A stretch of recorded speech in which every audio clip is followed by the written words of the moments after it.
Hey guys, this is Kami Ken, and today I am right. That's all you need to know about this video.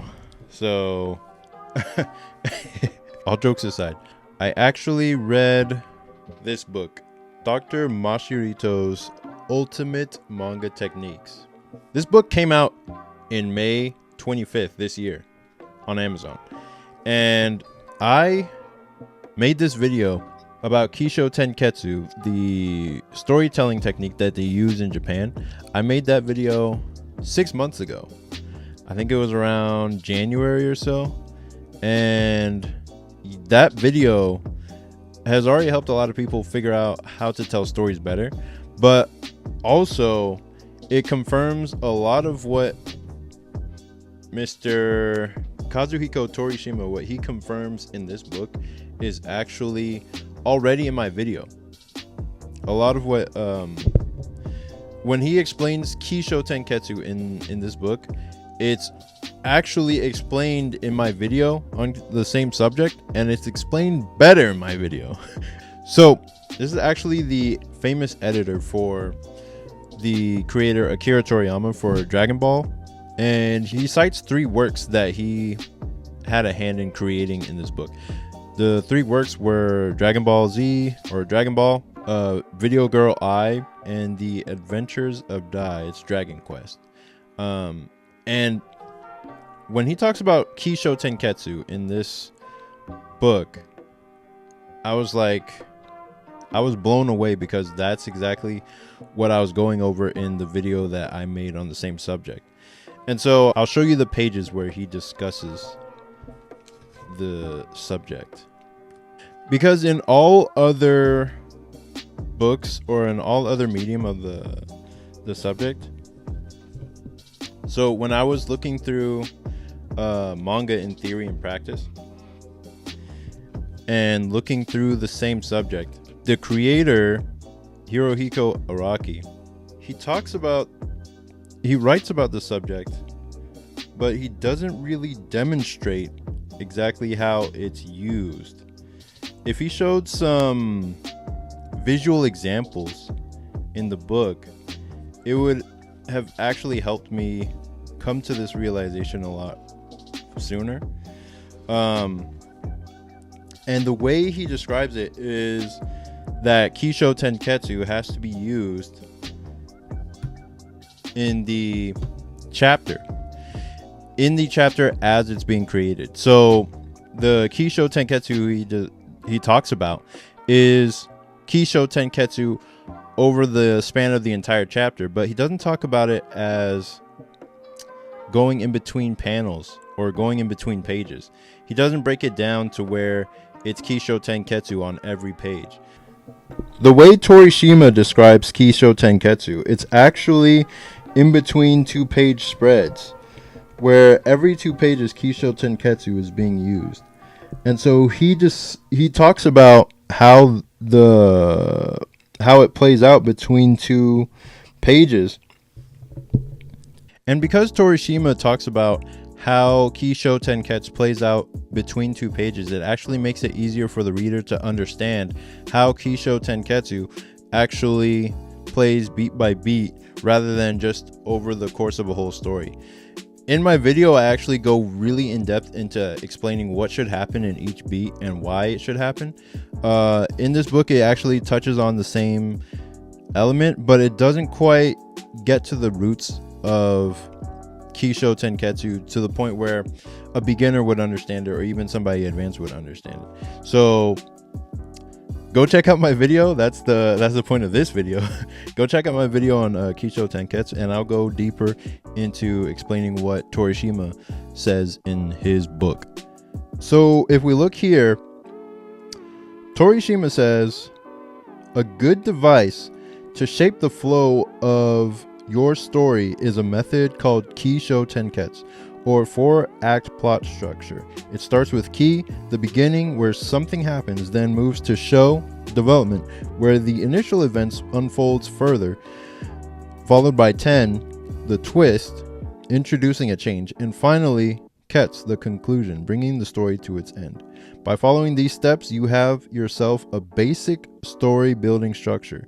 as I mentioned before, if you assemble your panels so that a single spread reads as one small story itself, your spreads will be easy to understand, i.e. easy to read. What he means by spreads is every 2 pages. And this is a tip that I got from another book on how to draw manga, where you want to treat each 2-page spread of a manga as one piece of art.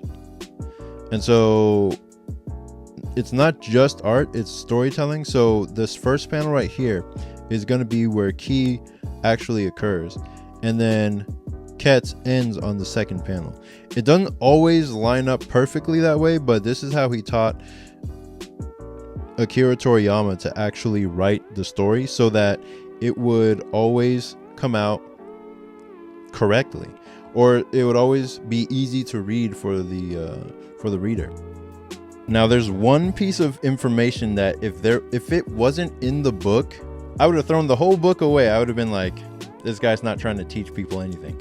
But when I finally found it in a paragraph on the very next page, I was like, okay, this guy he knows what he's talking about, and he's trying to teach people, because it's not just enough to know the information, but if you can convey it to people to where they can understand, then you have a really good book. So what he explains here, a device that draws your reader's interest is called a hook in manga, and a device that makes readers turn to the next page with said hook is called a flip. You instill your readers with an urge to see what happens next as soon as possible and make them turn the pages at a steady pace. Both of these are important techniques. The hook is the first panel of the first page you look at when reading a manga. It's going to be the right page in manga since it's read from right to left, but it's going to be the left page in an American comic. So this will be the hook. It's drawing you in to read the rest of the page. And so you get to the end, and then the flip is going to be this last panel right here. And this is what makes you interested enough to turn the page, to turn to the next panel, and then see what happens. And then it starts all over again. A hook which is key in KiShoTenKetsu. And then the flip, which makes you want to flip the page. These are actually 2 terms that in Japanese translates to hiki and mekuri. So the way I learned about these 2 terms is I had a friend in Japan who actually makes manga. He's trying to become a manga artist in Japan. And we went to the Kubert school together. And he told me that this is what the editors told him about the manga pages that he was creating. That he has to have a hiki and a mekuri panel in every 2-page spread. Meaning the hiki panel is meant to is meant to draw in the reader, and the mekuri is meant to make the reader want to turn the page. So if we were to translate that page in back to Japanese, he's probably likely using those 2 terms. With those 2 tips, you're able to create manga that you literally can't put down, because the story is keeping you invested in reading. And I discussed this more in my previous video. And I basically stumbled across tons of resources that give this information because of the very little Japanese that I know and was able to make use of, and just type that in and get more information on it. Like, if it wasn't in Torishima's book, it would be hard to know this type of thing at all. But I only was able to stumble across things like this after just a conversation with my buddy and trying to pick up context clues from different books, like Manga in Theory and Practice, and just various blogs that I've come across. Like, for me, trying to pick up and understand what the Japanese are doing in their storytelling has always been really interesting, and trying to figure that stuff out is is fun for me, because I'm like, okay, if I can understand what they're doing, then I can tell better stories. I can tell stronger stories. And this book that came out is one of those tools, one of those methods, because it reveals another layer behind the curtains of the Japanese manga industry and shows you how to do what they're doing. And this is basically a style. It's basically a technique. It doesn't work for every single type of story, but if you're doing something plot based, it's a very strong tool to use for plot based stories, especially if you're drawing comic books. And yeah, that's basically it. If you need help with your own stories, I do one-on-one story consultation. I can help you take your story from where it is now and mold it into something that's more narratively strong.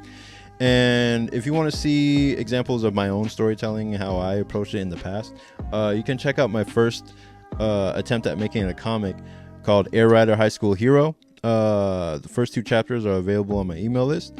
You can sign up down below and you can get those first 2 chapters free.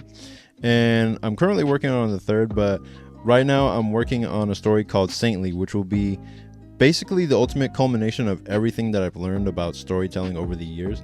And this will be the story that will actually prove if I actually learned anything from all these years of trying to write and draw my own stories. So it doesn't matter if I'm right or if I told you about the techniques before the book came out. It only counts if I actually apply it to the stories that I'm making, and you can feel it from how well you receive the story. So we'll see how it goes. Check out Saintly when it drops. I'll be working on it over time, and I'll see y'all in the next one. Peace.